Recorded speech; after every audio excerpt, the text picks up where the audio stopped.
But it just so happens that Mr. Springs, who was featured there, when you hear Coach Carroll raving about your instincts, how does that make you feel? Oh, by the way, the Chick-fil-A cow making his appearance on our regular season finale. That has to be strategically located. Don't eat the food until you were ready, okay? What does it mean to you when Coach Carroll's raving about your game? It means a lot.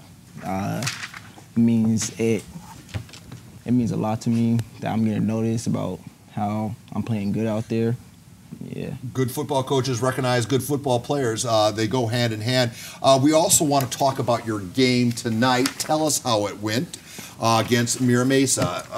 It looks like you were running pretty free and clear there. It went good. It was a sloppy win, but we'll take it and we'll focus on playoffs right now. You seem to make the most of open space, but any good running back has to make the first guy miss, right? Yeah. And is that something that you're constantly aware of? Yeah, I always tell myself to make the first guy miss. Don't go down easy, but at least make the first guy miss. What is it like being playing for Coach Jackson, who has a pretty good offensive concept, does he not? Yeah, I love Coach Jackson. I've been playing with him since my freshman year, and we have a bond. And yeah, I like Coach Jackson. All right, I don't know if I'm supposed to talk about this, but you're being recruited by several schools, one of which is San Diego State. It sure would be kind of cool to have you around locally to watch you play your college ball. Any chance that's going to happen? I'll get back to you on that one. I'll tell you what, make this promise to me. When you make your decision, make it here on KUSI instead of telling everybody else about it first. Got you. Promise? Promise. All right, let's, hey, you know, I've met a lot of great athletes, a lot of them from Madison, none more than I like than that guy right there, Keenan Christen. Tell us what role, you were a year behind him, obviously. So what did you learn from him? Keenan, he was very humble. He never really talked like that.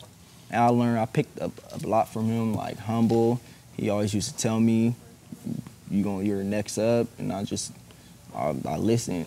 He's a great leader. Yeah, and I continue to listen to him because that wouldn't be bad to follow in his footsteps. Tell us about, you have one of the coolest names in the game. Keontae comes from where? Are you named after anybody? I think my auntie named me. Really? Yeah. Keontae. Man, it's Special K. It's got all sorts of great marketing. Hey, let's talk about Coach Jackson and dinosaurs. What do you know about that? Come on, tell me. Is there something inside joke I don't know about? Why are dinosaurs and Coach Jackson in this interview? My sophomore year. Yeah. On Halloween. Yeah.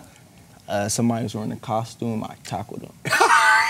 You tackled a dinosaur? Yeah. Just because you were scared or because you just didn't like the dinosaurs? I didn't like dinosaurs. All right, fair enough. Hey, we also hear you like to cook. I think we have some stills of you in the kitchen. What are we making here? Oh, that's banana pudding, my favorite. All right, just break it out real quick. It just so happened the banana cookie is here. You made this. Well, leave the still up, Brian. So that was you in the kitchen, and this is it now? How long did it take you to put it together? Well, geez, if it's going to take any longer to come out of the bag, we're going to be out of the interview's going to be over. It's kind of. All right, well, while he goes to that.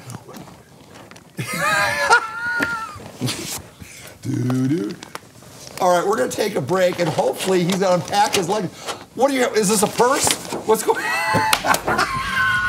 We're going to have Keontae Springs banana pudding in just a bit. Here, do this.